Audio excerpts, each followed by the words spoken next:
ยังบัดนี่อยากให้อันพึ่งเป้ให้เพิ่นบ่ฮะพึ่งเป้เพิ่นนั่งอยู่ฮะว้าวก็เนาะพึ่งเป้ให้แน่แม่เอ้ยซะเนาะนั่งลงบัดนี่ตะกูน่ะตะกูเข้าใจบ่หน่อยเนาะ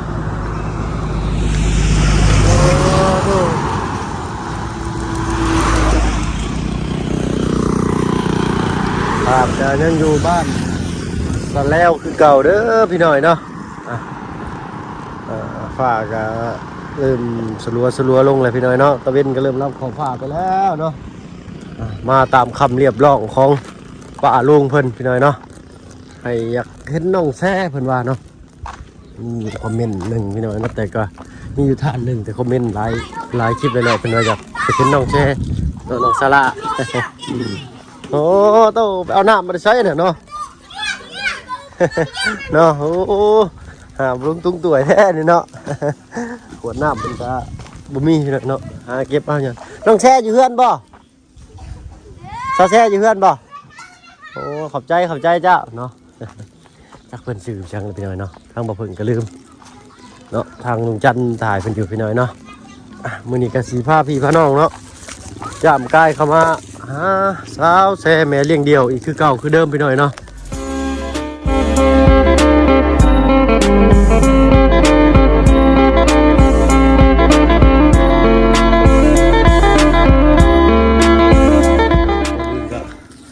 กับชายสบายดีพ่อแม่พี่น้อง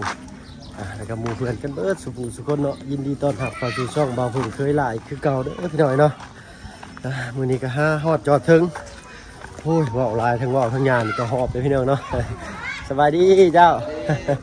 เนาะสาวบ้านเพิ่นก็อัธยาศัยดีดีกันเนาะแหละสิไปเยี่ยมไปยามทางบ้านสาวแซ่แม่เลี้ยงเดี่ยวเนาะหรือว่าน้องซาร่าเพิ่นเนาะพี่น้องรถเพิ่นก็สมบุกสมบันแห่งนี้เลยคือ3 5 7 9เครือพี่น้อยเนาะโอ้ใส่ได้จะเครือดิเขานะใส่ได้8เครือพ่อดิ9พี่น้อยเนาะโอ้ดูเคยใส่หลายชุดนี่ใส่จะเครือดิเมื่อน่ะเคยใส่หลายชุดใส่จะเครือแปลว่าหลาย8 9เครือพุ่นบ่บ่ฮอด9ได้นี่ใช่ละ2 4 5 3 8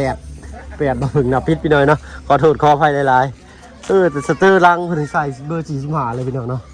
สเตอร์หน้าเพิ่นน้อยมันยันมันแพ้เครื่องมือเนาะกะเพิ่นเคยเฮ็ดใส่เลยนี่พี่น้อยเนาะโอ้ยสาวเซ่อยู่เฮือนอยู่บ่ดีพี่น้อยเนาะต้องมาแล้วพี่น้อยเนาะลูกเพิ่นไปใส่ดีเนาะไปลิ้นบ่จะพุ่นบ่เนาะอย่างตามพุ่นเราไปก่อนพี่น้อยเนาะหอบพี่น้อยเนาะ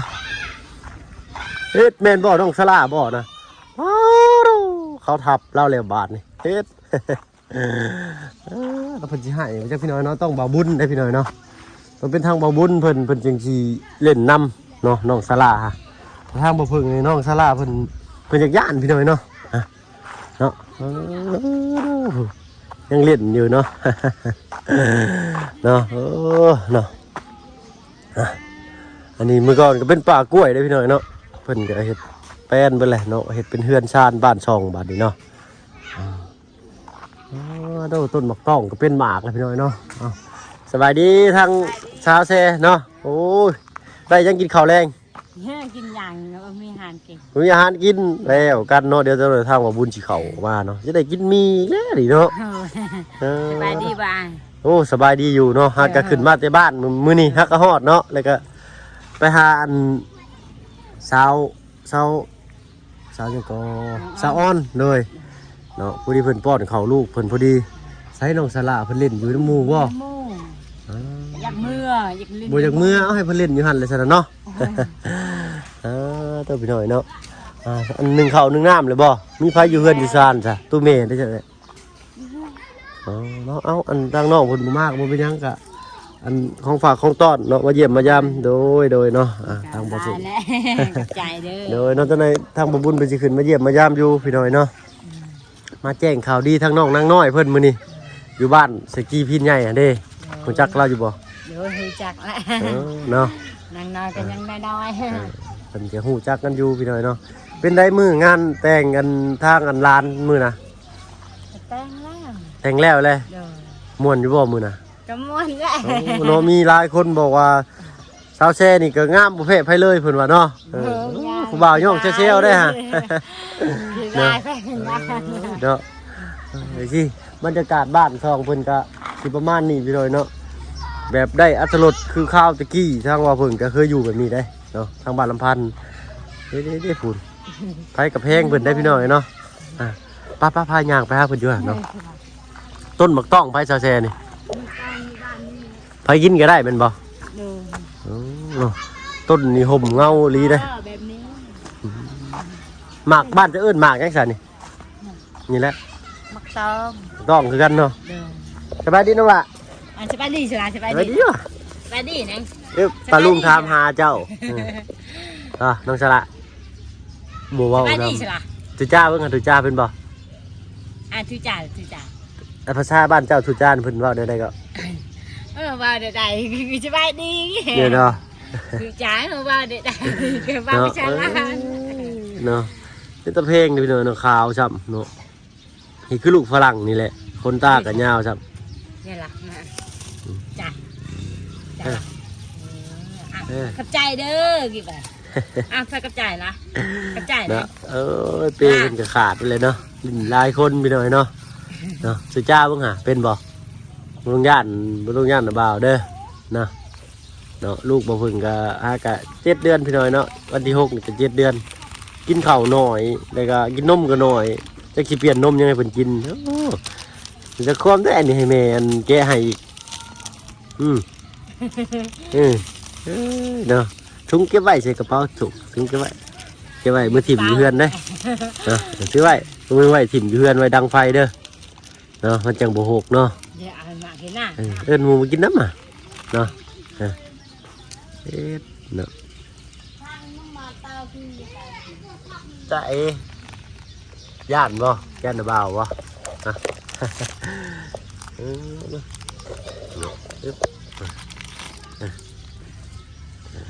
ปันเด็กๆน้อยแถวบ้านนี่แหละพี่น้อยเนาะเจ้าหน่อยกระทั่งมาบุญกับแวะเวียนเข้ามาพี่น้อยเนาะสิมีของมาฝากมาตอนน้องพันยูพี่น้อยเนาะทางมาบุญกับให้ซัมมี่นี่แหละพี่น้อยเนาะเอากะทุนโบนาเนาะเอาตามเหือตามแห้งพี่น้อยเนาะกับบวากันที่พี่น้อยเนาะคอยเป็นคอยไปเนาะได้เงินเดือนเงินดาวก่อนเนาะจังว่ากันดีเทียหนึ่งพี่น้อยเนาะทางบ่พึ่งกันยังบ่ทันได้กรอกใบพินจำพี่น้อยเนาะได้ใบพินมาแล้วแหละเนาะแต่ว่าต้องเปิดบัญชีธนาคารรับเงินกันยังบ่ทันได้เนาะเพราะว่าทางบ่พึ่งเป็นบัตรประชาชนลาวแต่ว่าบ่มีนามสกุลเนาะต้องใส่ใบสมุนครัวเนาะทางบ่พึ่งกับพกติดตัวมาตลอดพี่น้อยเนาะยันเพิ่นว่าเขาเป็นคนเถื่อนพี่น้อยเนาะเนาะไปอยู่กรุงเทพก็เถื่อนแล้วมาพี่ก็สิเถื่อนดีเนาะแต่บ่พึ่งอยู่กรุงเทพ10 กว่าปีนี้เถื่อนอยู่ประมาณปีกว่าเนาะแต่ก็ถูกกฎหมายก็มาตลอดเลยเนาะเนาะลูกหลานในบ้านในซองกระลายอยู่พี่น้องเนาะเพิ่นลงไปอาบน้ำอยู่พุ่นบ่ น้ำห้วยดิ โอ้น้ำห้วยใกล้บ่ชาวเชียงย่างบ่เป็นนี่ ไกล โอ้ย่างแล้วเป็นนี่ก็แม่นแล้วเนาะเนาะอันนี้เพิ่นคือบ่มาโยมเอาน้ำนี่ซะ กินน้ำกิน อ๋ออันนี้น้ำกินเนาะอืม อาบน้ำกะให้ผู้ให้กะกินกะบ่ให้แบบ อื นี้ มน้ำเพิ่นอาศัยไว้กินอย่างเดียวเนาะอ๋อเป็นน้ำรวมที่ว่ารัฐเพิ่นผักรัฐเพิ่นมาเฮ็ดให้เนาะอ๋อในโรงเรียนพอดีแล้วโรงเรียนนี่ฮอดห้องได้นี่ฮอดห้อง ห้องได้กะบ่งาม ป.2 ป.3บ่คือเห็นมี2ห้องพี่น้องเนาะ ห้องกะเด็กน้อยและเพิ่นใหญ่กะเฮียนอยู่บันดงเลย ห้องแบบว่าพื้นฐานเนาะพี่น้องเนาะก็ไก่เข้าไข่ได้ก่อนพี่น้องเนาะจังได๋ว่าอันเป็นเพียนอยู่บ้านดงบัดนี้เนาะป้าลุงจะให้เขามาหาน้องสลาเพิ่นว่าเนาะน้องสลาเพิ่นเป็นตะแพงพี่น้อยเนาะเนาะอ้วนได้ดิขาวซ้ำ นุ่งเสื้อแม่ ใส่เสื้อแม่บ่ดิบ่ แม่ยังนุ่งเสื้อ เว้าได้หรือบ่เอิ้นแม่มึงเนี่ย เราทำนี่แหละ เราเป็นภาษาลาวถึงภาษาลาวลาวอันลาวลุ่มมาเว้ายังบ่ได้เนาะอยากได้ใส่คอ เสื้อนี่อยากได้นี่ บ่เป็นเสื้อใส่ไปงานดองมื้อนั้นบ่นี่ บ่ บ่แม่นเนาะมื้อนั้นสีดำเนาะเนาะน้องสละ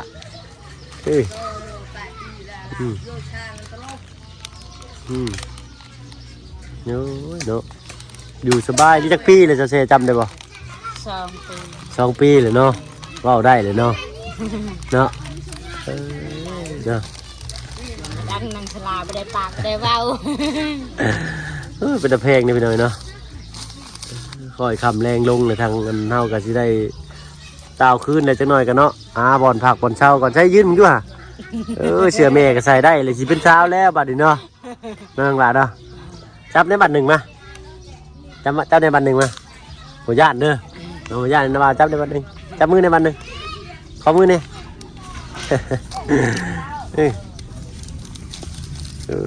เนาะ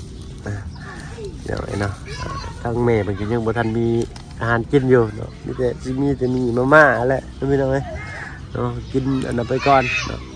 ทางบุญกับจีเวเวียนเข้ามาอยู่ไปหน่อยเนาะทางบ่หุ่นก็ยังมีผู้รักผู้ใหญ่เขาเนาะถ้าว่าเห็นคลิปกับได้อันอยากให้เป็นสะพานบุญให้ทางเฮาก็ยินดีเด้อพี่น้อยเนาะพอมีอันของมอบให้น้องๆนุ่งๆล้านๆเพิ่นพี่น้อยเนาะอ้าวการเฮ็ดบุญเฮ็ดศีลก็บ่ได้บังคับผู้ใดดอกพี่น้อยเนาะมาเห็นแล้วก็มักถึกอกถึกใจถึกสะดอกสะตากะว่ากันไปพี่น้อยเนาะเนาะน้องสละเนาะพาลุงถามหาเจ้าตลอดเด้เนาะจะฮู้ว่าจะเป็นตะแพงน้องละเอ้ยเนาะ ให้อยู่บ่แต่ละมื้อแต่ละเว้นย่ำค่ำย่ำนอนนี่ให้อยู่บ่ จ้ะบ่ได้ให้ กินนมมันขวดบ่หรือว่านมเปาะนมพงบ่ เฮา เนาะถ้ากันลูกคอยเช้ากินนมแม่เลยฮะก็7 เดือนหนึ่งกินนมมันชงเลยเนาะโตหลดบ่ใหญ่โตจ้อยบานโตน้อยบานนี้ สาวแต่งเนาะอยากให้เพิ่นใหญ่อ้วนขึ้นนี่เลยเนาะจักสิเอาเข่าเปลี่ยนเข่าหรือว่าเปลี่ยนนมให้เพิ่นจักสิเปลี่ยนตัวใดดีพี่น้อยเนาะถ้าว่าผู้ใดมีอันนั้นก็คอมเมนต์บอกได้เด้อพี่น้อยเนาะใครผ่านมาเห็นคลิปนี้ก็ฝากกดไลค์กดแชร์ให้น้องสาระน้ำแน่เนาะกับน้องกับสาวแซ่เนาะสาวแซ่แม่เลี้ยงเดียวเนาะครับเห็นยังบัดนี่อยากให้อันพึ่งเป้ให้เพิ่นบ่ฮะพึ่งเป้เพิ่นนั่งอยู่ฮะ แบบตา ว้าวก็เนาะพึ่งเป้ให้แน่แม่เอ้ยซะเนาะนั่งลงบัดนี่ตะกูนะตะกูเข้าใจบ่เนาะพี่น้องเอ้ยเอามาเยี่ยมมายามให้เด้อพี่น้อยเนาะน้องซาร่าเนาะกับสาวแซ่เพิ่นพี่น้อยเนาะสำหรับคลิปนี้ก็คือสิได้เวลาเนาะเพื่อนย่างออกไปอีกเนาะสาวแซ่เนาะก็สิขอตัวลำลาก่อนเนาะหาที่พักที่เช่าก่อนเนาะโดยเนาะสบายดีเนาะสบายดีเนาะวะเดี๋ยวชาติพี่น้อยเนาะ ไปกินขนมแล้วพี่น้อยเนาะเอาไปก่อนพี่น้อยเนาะไปก่อนเฮาก็ได้พี่น้อยเนาะ ก้อน โอ้ยเอาเนาะไปหาบนผักบนเช้าก่อนเนาะข้าวน้ำนี่อดได้แต่ว่าบนผักบนเช้าบุมีนี่จะได้มาหาส้นเช้านอนตารางเงินจะได้เนาะ เอาไปก่อนพี่หน่อยเนาะแหละพี่หน่อยเนาะเบิ่งแล้วมาเบิ่งสิผ้ายางไปทางไหนลงเบิ่งเนาะมันมีทางออกอยู่บ่เนาะก็สิลบเนาะพี่หน่อยเนาะค่อยคำแรงลงแต่สิผ้าพี่ผ้าน้องหวนเต่าหาทางกันผักทางเช้าก่อนเนาะโอ้โหเด็กหน่อยเซลอยู่พี่หน่อยเนาะ มีแต่วัยรุ่นบ้านนี่เนาะวัยรุ่นนมพงพี่หน่อยเนาะไปเข้ากันสิต่าวคืนนั้นทางหาบอลผักบอลเช้าก่อนจักชีว่างหรือบ่เนาะบ่ว่างนี่ก็คือสิหาบอลนอนยากอยู่พี่น้องนั่นได้แลนด์มาแล้วน้องเชฟโปนอีกคือเก่าพี่น้องเนาะไปพี่น้องติดตามชมภาพบรรยากาศไปทางนี้ดีกว่าเนาะเพราะว่าป้านะครับพาพี่พาน้องเบิ่งหมู่บ้านเพิ่นก่อนเนาะทางนั้นเขามาเดินขึ้นมากินนี่ย่างขึ้นมากินนี่เนาะเขาไปทางนี้ทางที่ยังปลดไอ้ท่าให้พี่ให้น้องได้เบิ่งและบ้านเฮือนเพิ่นก็สิประมาณนี้แต่หลังนี่เป็นทางลุงจันทร์เพิ่นฉางนะพี่น้องเนาะหลังนั่นก็ได้ทางหลังนี่ก็แม่นเลยนี่เป็นทีมงานสายบุญเพิ่นมาสร้างให้พี่น้องเนาะนี่เป็นบ้านเฮือนเพิ่นพี่น้อยเนาะบางม่วงเพิ่นก็ย่านยุงครบ โมเมนต์พี่น้อยเนาะย่านมันเป็นเพี้ยเป็นแมงหรืออะไรนี่แหละเนาะเพิ่นก็เลยขังไว้เนาะแกเพิ่นรักษาแบบนั้นเพิ่นน้อยเนาะบางคนก็เอาถุงพลาสติกหรือว่าถุงยางถุงพลาสติกอะไรเนาะห่อหุ้มไว้บ่ให้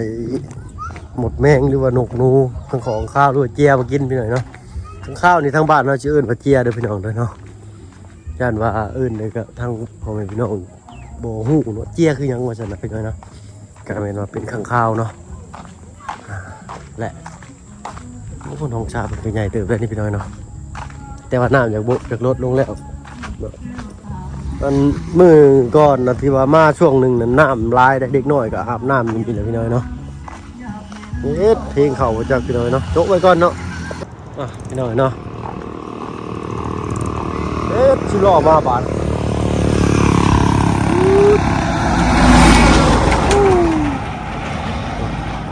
ลึกลีย่านได้ข่อยเนาะแลนผ่านว่าย่างแตกตุ้ยใส่ดิโอ้โหโชคไฟมันเลยแหละเนี่ยเนาะเสียสาวเที่ยวทางวุ่นๆพี่น้อยเนาะได้เวลาค่อยคำแรงลงเข้ากันตัวเต่าวนคืนหาบอลผักบอลเช่าก่อนพี่น้อยเนาะอันนี้เป็นเวลา6 โมงเลยเนาะ6 โมงก็ยังบ่ทันคำอยู่เนาะดูนี่กันเลยแสงอาทิตย์ก็ยังรับขอบฟ้าไปแล้วแต่ว่าเห็นแสงกำไรอยู่เนาะและทางลุงเราก็จอดถ่ายทางบ้านบ่าวซ้อนทำเดียวเนาะ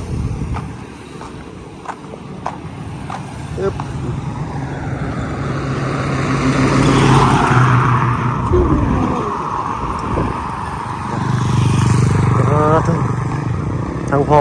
บ่าวซ้อนเพิ่นก็ได้กลับมาแหละพี่น้อยเนาะ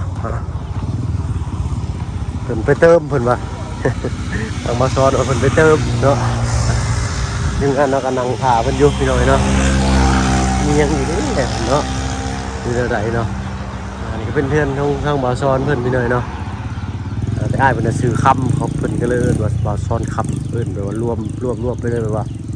อะไรเนาะทางเบาซอนเป็นกับไปเอาน้ำกลับมาอะไรเงี้ยเนาะโทรศัพท์มาเพิ่งตกบ่อยกันเลยใส่เลนใกล้เนี่ยนี่จักรสายพี่น้อยนี่จักรสั้นเนาะเห็ดล้นบ่อยนะพี่น้อยเนาะจักเบ้อเนี่ยเนาะพี่น้อยเนาะมาแล้วพวกเอาน้ำใส่นี่มาแต่ผู้เลยพี่น้อยนี่ฮะเนี่ยฟังเด้อใส่กว่าเด้อเนาะโอ้รถซิงเราสเตอร์เบอร์45สเตอร์ลังไปหน่อยเนาะ โอ้รถซิงคู่ใจแล้วรถมันมีสมบุกสมบันนี่ไปหน่อยเนาะแกน้ำแกไนแกกล้วยแกปืนตุ๊กไม่ใช่ใช่ว่ามัน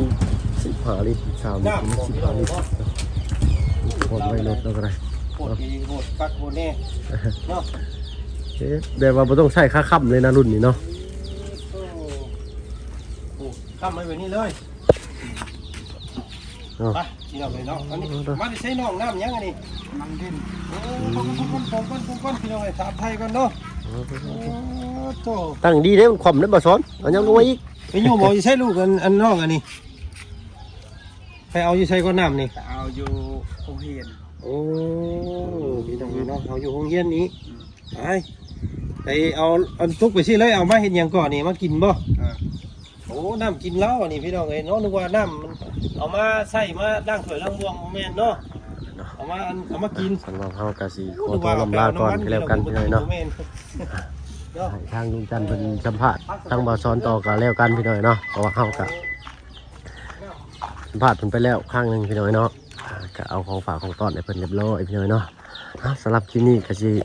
ขอตัวลำลาพี่ลาน้องอีกก่อนพี่น้อยเนาะพอกันคลิปหน้าก็แล้วกันเนาะสำหรับคลิปนี้ลาแล้วเอาเป็นว่าสบายดีพี่น้องเนาะเสียงไก่หน่อยเป็นกระห้องแซวอยู่พี่น้อยเนาะเสียงหน่อยก็เล่นม่วนซื่นได้พี่น้อยเนาะบรรยากาศจริงๆก็ได้เนาะแต่ว่าบ่ต้องหาความดูลานะเพราะเพิ่นใหญ่มากอีกก็สิรู้สึกว่าบ่ม่วนพี่น้อยเนาะเฮาเมื่อก่อนเคยเล่นเดี๋ยวนี้ก็ม่วนพี่น้อยเนาะว่ากันลายย้ายกันห่างเนาะจบแต่เพียงชั่วนี้ก็แล้วกันพี่น้อยเนาะเอาเป็นว่าสบายดีพี่น้องเนาะ